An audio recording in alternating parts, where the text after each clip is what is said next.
بسم اللہ الرحمن الرحیم اللہم صلی علی محمد وآل محمد۔ السلام علیکم ورحمۃ اللہ وبرکاتہ۔ دعائے صبح کا درس نمبر 22واں ہے، اور اس میں جو ہے دعائے صبح کا جو ہے پیراگراف نمبر 2 میں 3 چیزیں اللہ تعالیٰ سے مانگا ہے۔ پہلا حصہ یہ ہے اللہم انی اسألک ایمان یباشر قلبی، یا اللہ میں تجھ سے ایسی ایمان کا طلبگار ہوں، اس ایمان کا چاہتا ہوں جو میرے دل سے لگے رہے، اور وہ ایمان میرے دل سے ہرگز جدا نہ ہو جائے، اور ذرا برابر دل میں شبہات پیدا ہونے کی موقع فراہم نہ کرے۔ یہ پیراگراف ہو گیا۔ دوسرے پیراگراف میں ہمارا توضیح ہے وَأَسْأَلُكَ یقیناً صادقاً لَيْسَ بَعْدَهُ كُفْرٌ وَلَا شِرْكٌ وَلَا شَكٌّ۔ تو اس میں جو ہے سابقہ درس میں ایک تو یقین کے بارے میں آپ لوگوں کو 2 درس دیا تھا، پھر جو ہے کفر، شرک اور شک کے حوالے سے کچھ توضیحات آپ لوگوں کو دیا تھا۔ تو شک کا معنی جو ہے وہ یتساوی احتمال الوقوع و احتمال العدم، کسی چیز کے بارے میں آپ تذبذب کا شکار ہو جائے، بھئی یہ چیز ایسا ہے یا ایسا نہیں ہے، دونوں طرف سے آپ کے احتمال برابر ہو جائے تو اس کو شک بولتا ہے۔ یقین میں جو ہے ایک طرف کو ڈن ہے، شک میں دونوں طرف جو ہے برابر ہے، احتمال دونوں طرف برابر ہے۔ احتمال دے رہے ہیں یہ چیز واقع ہوا ہے، احتمال دے رہے ہیں یہ چیز واقع نہیں ہوا ہے، تو 50-50 ہو گیا۔ اس کو منطق کی اصطلاح میں شک بولا جاتا ہے۔ ویسے ایک شک عرفی، اس میں تھوڑا سا بھی کسی چیز کے بارے میں چھاپ احتمال ہو جائے تو اس کو بھی شک کہا جاتا ہے، تھوڑی سی احتمال پہ بھی عرف میں۔ تو ابھی جو ہے اسی دعا کا جو ہے یقیناً صادقاً لیس بعدہ کفر ولا شرک ولا شک، تو شرک کے بارے میں جو ہے مختلف معنی آپ کو بتایا تھا۔ جو ہے شرک جو ہے اللہ کے، شرک کا جو اصطلاحی معنی ہے اللہ کے ذات و صفات میں کسی غیر اللہ کو شریک ماننا، اور اللہ کے علاوہ کسی بھی غیر اللہ کی عبادت کرنا شرک کہلاتا ہے، یا اللہ کے لیے بیٹا بیٹی وغیرہ قرار دینا، یہ بھی سب شرک ہے۔ لغت میں شرکا یا شراک و شرکن و شرکن دونوں کے معنی شریک ہونا، شرکت کرنا، عربی قاموس الجدید میں لکھا۔ اور مفردات راغب نامی قرآن پاک کی جو لغت ہے اس میں شرک کی 2 قسمیں کہا ہے۔ الشرک جو ہے عظیم، شرک کو جو ہے الشرک العظیم، اور جیسے یقال فلان اشرک باللہ، یہ اس میں بڑی سب سے بڑی شرک، وہ یہ اللہ کے ساتھ شریک کرنا سب سے بڑی شرک ہے، جس کے بارے میں اللہ نے فرمایا یہ گناہ جو ہے ان یشرک بہ و یغفر ما دون ذلک ان اللہ لا یغفر ان یشرک بہ و یغفر ما دون ذلک، سب سے اعظم کفر ہے۔ جیسے آپ بولتے ہیں فلان اشرک باللہ و ذلک اعظم کفر، فلاں شخص نے اللہ کے ساتھ شرک کیا تو یہ سب سے بڑا کفر ہے، اور اللہ تعالیٰ جو ہے شرک کے علاوہ باقی تمام گناہوں کو بخش دے گا، لہٰذا سے شرک ناقابل بخشش، شرک عظیم ناقابل بخشش گناہ۔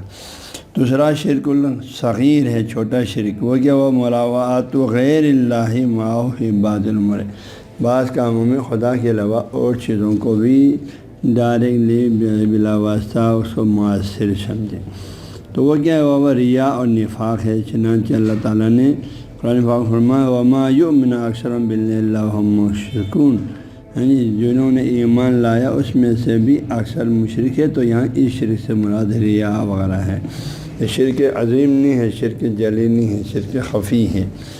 اور اللہ کے پیارے نبی نے فرمایا شرک خفی جو اس امت میں بہت زیادہ معافی چیز ہے، ہر کوئی شرک کو درک ہی نہیں کر سکتے۔ ہم نے عظم ما قال رسول اللہ صلی اللہ علیہ وسلم اور من ھذا، یا اسی شرک خفی کے بارے میں پیارے نبی نے حدیث فرمایا الشرک فی ھذہ الامہ، شرک اس امت میں اخفی، زیادہ چھپا من نبی من نمل علی الصفا، ایک چھوٹے سے چونٹی جو ہے صاف ستھرا پتھر کے اوپر ہے، وہ بھی کالے پتھر پر ہے، سیارات میں ہے، سمندر کے نیچے ہیں، مثلا اس طرح کی جو ہے سیاہ پتھر پہ ایک کالا چھوٹا سا چونٹی اس کے اوپر تو نظر نہیں آتے، تو اسی طرح جو ہے شرک بھی بہت معافی چیز ہے، یعنی رات کے تاریکی میں سیاہ پتھر پر کالی چونٹی سے بھی زیادہ مغفر ہے شرک اس امت میں، آپ نے فرمایا۔ تو شرک قرآن پاک میں فرماتے ہیں مشترک لفظی ہے، یعنی کئی معنی میں استعمال ہوا ہے۔ نمبر 1 کبھی شرک خفی اور جلی دونوں معنی میں ایک ساتھ استعمال ہوئے، دونوں شرک کے بارے میں ذکر کیا۔ چنانچہ اللہ قرآن میں سورہ کاف کے آخری آیت میں ہے کہ ولا یشرک بعبادت ربی احد، اور اللہ کے رب کی عبادت کے ساتھ کسی کو شریک قرار مت دے دو۔ تو اس میں شرک خفی سے بھی منع ہے، شرک جلی سے بھی منع ہے، دونوں شرک سے ساتھی سے منع کریں۔ تو یہاں دونوں معنی میں سے، اور کبھی تمام کفار اور مشرکین سب کے لیے استعمال، کبھی ان سب کے لیے مشرک کا لفظ استعمال ہوتا ہے، جیسے قرآن نے کہا اقتلوا المشرکین کافہ، تمام مشرکین کو قتل کرو۔ ادھر مشرکین سے مراد جو ہے کافر اور مشرک دونوں مراد ہے۔ یہاں شرک کفر اور شرک اور کافر اور مشرک وہ لوگ جو اللہ کو انکار کرتے ہیں، رسول اللہ کے انکار کرتے ہیں، قرآن وہ سب بھی اس میں شامل ہے، جو کہ کفار میں شامل ہے، اور جو لوگ اللہ کے ساتھ کسی اور چیز کو شریک قرار دیتے ہیں وہ بھی اس میں شامل ہے۔ اور کبھی اللہ کے لیے بیٹا قرار دینا یعنی مخصوص شرک کے معنی میں آتا ہے، پھر کبھی صرف مخصوص ہوئی اللہ کے لیے بیٹا قرار، یہ صرف شرک ہے، اس کو کفر نہیں کہا جاتا ہے، اس کو شرک کہا جاتا ہے، اصطلاح میں۔ جیسے قرآن کہتے ہیں وقالت یہود عزیر ابن اللہ، یعنی یہ یہود جو ہے یہ جو یہود اس میں ذکر ہوا یہ غیر از اہل کتاب ہیں، جو کہ یہود تھے، جو کہ کافر ہیں، انکار رسالت صلی اللہ علیہ وسلم کی وجہ سے وہ لوگ کافر ہیں، یہاں انہوں نے بیٹے قرار دے دیا حضرت عزیر کو اللہ کا، تو یہ بھی ایک شرک ہے۔ تو شرک جو ہے مختلف تین طریقے سے استعمال کیا۔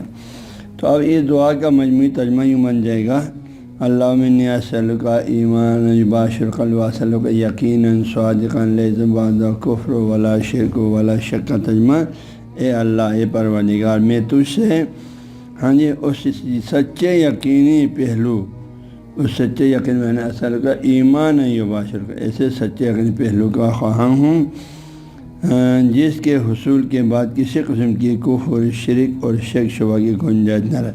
یہ ترجمہ علامہ بشیر مرحوم نے کیا ہے، سید خورشید عالم نے یہ ترجمہ کیا ہے، اور تجھ سے وہ سچا یقین مانگتا ہوں، یعنی اے اللہ تجھ سے وہ سچا یقین مانگتا ہوں جس کے بعد شرک، کفر اور شک وغیرہ نہ رہے۔ تو لفظی ترجمہ اس کے اندر آ چکا ہے۔ اور تیسرا ترجمہ جو بندہ نے تھوڑا توجہ کے ساتھ دینے کی کوشش کی وہ یہ ہے، اے اللہ پروردگار، میں تجھ سے وہ سچا یقین کا طلب کرتا ہوں، میں تجھ سے وہ سچا یقین کا طلبگار ہوں، یا اس سچا یقین کا طلبگار ہوں جس کے بعد کسی بھی قسم کا کفر، شرک اور شک کا شائبہ تک میرے دل و دماغ میں نہ ہو، یعنی ہر قسم کی شرک سے کوئی بھی شرک ذرہ برابر بھی میرے دل میں نہ ہو۔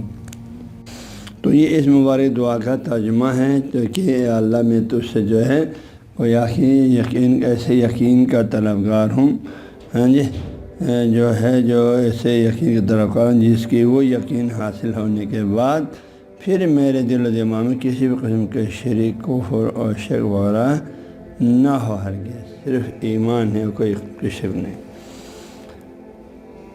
تو اور خالص ایمان و توحید کے منزل پر فائز ہوں، کسی قسم کے شرک، شک اور کفر انسان کے دماغ میں نہ ہو، اللہ سے ایسے دعا کریں۔ اور خالص ایمان اور توحید کی منزل پر انسان فائز ہو۔ تو اس دعا کے بارے میں کہ واسألک یقینا صادقا لیس بعد کفر ولا شرک ولا شک، اس میں اللہ سے سچے یقین اور پختہ یقین کا سوال کیا ایمانیات کے باب میں، اور اس کے اور کفر، شرک اور شک سے پناہ مانگا۔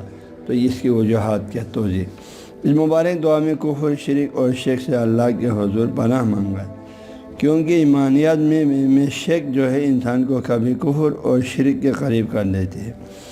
ایمانیات میں تزلزل کا جو ہے پہلا مرحلہ شک ہے، شک سے شروع ہو جاتے، انسان راستے سے ہٹنا شروع ہو جاتے، شک ہو جاتا ہے یہ میرا مسلک درست ہے یا نہیں ہے، وہیں سے اس کا گمراہی شروع ہو جاتی ہے۔ اور شک جو ہے بڑھتے بڑھتے انسان کو کفر اور شرک تک پہنچا دیتے ہیں، اس لیے شک سے پناہ مانگا اللہ تعالیٰ کی درگاہ میں۔ اور کفر اور شرک سے اس لیے اللہ تعالیٰ کے حضور پناہ مانگا کیونکہ کفر اور شرک سے انسان کے تمام نیک اعمال حبط ہو جاتی ہے، ضائع ہو جاتی ہے، اکارہ چلی جاتی ہے، اور ابدی عذاب کا مستحق قرار پاتا ہے۔ اور انسان جو ہے کفر اور شرک کی وجہ سے ابدی جو ہے عذاب الہی کا مستحق قرار پاتا ہے۔ چنانچہ سورہ البینہ میں اللہ فرماتا ہے، میں فرمان حق ہے، اللہ ان الذین کفروا من اہل الکتاب والمشرکین فی نار جہنم خالدین فیہا اولئک هم شر البریہ، یہ اللہ نے فرمایا۔ ہاں جی، بے شک وہ لوگ جنہوں نے کفر اختیار کیا اہل کتاب میں سے اور مشرکین میں سے، یہ سب جو اہل کتاب میں سے جنہوں نے کفر اختیار کیا اور مشرکین فی نار جہنم، جہنم کی آگ میں ہوں گے، خالدین فیہا، اور وہ ہمیشہ ہمیشہ اسی جہنم کی آگ میں ہوں گے۔ اولئک هم شر البریہ، اور یہ کفار اور مشرک لوگ اس روئے زمین کے مخلوقات میں سے سب سے بدترین مخلوقات یہی ہیں جو کفر اور شرک کا مرتکب۔ تو آزنگر میں آپ یہاں سے دیکھیں، کفر اور شرک خدا نخواستہ انسان کے ذہن میں آیا تو آپ کے عمل سب ضائع ہو گیا، اکارت چلی گئی، ہاں جی، مکمل طور پر تباہ ہو گیا۔ لہذا شرک اور کفر بہت ہی خطرناک چیز ہے، اس سے مومن ہمیشہ اللہ کے حضور میں پناہ مانگتے رہیں۔ ترجمہ: بے شک اہل کتاب میں سے جن لوگوں نے کفر کیا حضور کی رسالت کا انکار کر کے، اور مشرکین جو ہے، اور مشرکین یہ دونوں جہنم کی آگ میں ہمیشہ رہیں گے۔ یہ لوگ جو ہے مشرکین جو ہے، یہ کفار اور مشرکین جہنم کی آگ میں ہمیشہ رہیں گے، اور یہی لوگ بدترین مخلوقات ہیں۔ اللہ فرماتے ہیں اولئک هم شر البریہ، اور یہی لوگ بدترین مخلوق میں سے ہیں۔ اور شرک کے بارے میں جو ہے اللہ نے فرمایا لئن اشرکتا، شرک کتنی خطرناک بات ہے میرے حبیب، اگر آپ نے بھی شرک کیا لیحبطن عملک، تو آپ کا بھی عمل ضرور حبط ہو جائے گا، زیرو ہو جائے گا، ولتکونن من الخاسرین، اور ضرور آپ گھاٹا پانے والوں میں سے ہوں گے۔ یہ سورہ زمر آیت نمبر 65 ہے۔ ہاں جی، ترجمہ: اور اگر آپ شرک اختیار کریں تو ضرور آپ کا عمل ضائع ہوں گے، اور آپ ضرور خسارہ پانے والوں میں سے ہو جائیں گے۔ یہ ہے شرک اور کفر کی قباحت۔ ہاں جی، اس کے علاوہ بھی قرآن پاک میں شرک جو ہے ظلم عظیم، شرک و ظلم عظیم اور ناقابل بخشش گناہ قرار دیا ہے۔ آپ کو پتہ ہے قرآن پاک میں شرک کی بہت بڑی مذمت ہوئے، تمام گناہیں بخشنے کا امکان نہیں، لیکن مشرک کو بخشنے کا کوئی امکان نہیں ہے۔ جب تک وہ توبہ کر کے اسلام کے دائرے میں نہیں آئیں گے، توبہ کر کے کلمہ نہیں پڑھیں گے، اس کے لیے کوئی نجات نہیں ہے۔ تو قرآن پاک میں جو ہے، اس کے علاوہ قرآن پاک میں شرک کو ظلم عظیم اور ناقابل بخشش کو نہ قرار دیا ہے۔ میں پہلے آج جو ہے ان شرک لظلم عظیم، قرآن پاک میں شرک جو ہے سب سے بڑا ظلم جو ہے، عظیم ظلم شرک ہے، انسان کے اپنے اوپر بھی اور اللہ تعالیٰ کے اوپر بھی، کیونکہ یہ اللہ کی توہین ہے، اللہ کے بیٹا بیٹیاں قرار دینا۔ اس کے علاوہ جو ہے ان اللہ لا یغفر ان یشرک بہ، یہ کہ بے شک اللہ تعالیٰ نہیں بخشتا ان لوگوں کو جو اللہ کے ساتھ شرک کرتے ہیں۔ ان اللہ لا یغفر ان یشرک بہ، اللہ ہرگز مشرک کو نہیں بخشتا ہے، ویغفر، لیکن بخش دیتا ہے، ما دون ذلک، اس کے علاوہ جو بھی لمن یشاء، جس کو چاہے۔ جن کے اعمال میں شرک نہیں ہے تو ان کو بخشنے کی امید ہے، اللہ نے فرمایا جس کو چاہے بخش دیں گے، لیکن جن کے اعمال میں شرک ہے ان کو تو ڈن فرمایا، ان کو تو ہرگز نہیں بخشیں گے۔ میں کہ اگر آپ شرک اختیار کریں تو ضرور آپ کا عمل ضائع ہوں گے، اور آپ ضرور خسارہ پانے والوں میں سے ہو جائیں گے۔ تو ہم رسول اللہ کے لیے یہ بات نہیں ہے تو باقی ہم اپنے فاتحہ خود پڑھ لیں۔ اس کے علاوہ جو ہے مزید جو ہے بے شک شرک بہت بڑا ظلم ہے، شرک ظلم عظیم، بے شک اللہ تعالیٰ شرک کو ہرگز نہیں بخشے گا، مشرک کو اللہ تعالیٰ ہرگز نہیں بخشے گا جو شرک کا ارتکاب ہوا ہے، ہرگز نہیں بخشے گا۔ اس کے علاوہ جسے چاہیں بخش دے گا، لیکن مشرک کو نہیں بخشے گا۔ پس جو ہے شرک، کفر اور شرک، یہ تینوں ایمانیت کے دشمن ہیں، انسان کے ایمان کو ضائع کرنے والی چیزیں ہیں۔ پس شرک، کفر اور شرک کی ان سنگین قباحتوں کی وجہ سے، ان تینوں میں یہ سنگین قباحتیں ہیں، ان قباحتوں کی وجہ سے اس مقدس دعا میں اللہ سے دعا مانگی ہے شرک سے، کہ اللہ تعالی ہمیں یقین کامل عطا فرما دے، اور ہر قسم کی شرک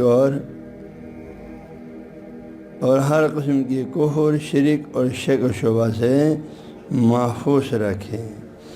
تو یہ اللہ تعالیٰ سے ہم دعا کرتے ہیں، پروردگار ہمارے سینے کو نور یقین سے، ہاں جی، اور سچی یقین سے منور فرمائے، اور ہمیں ہر قسم کی شرک، کفر اور شک سے محفوظ رکھے۔ آمین یا رب العالمین۔ آج کے درس یہیں پر اتفاق کریں گے۔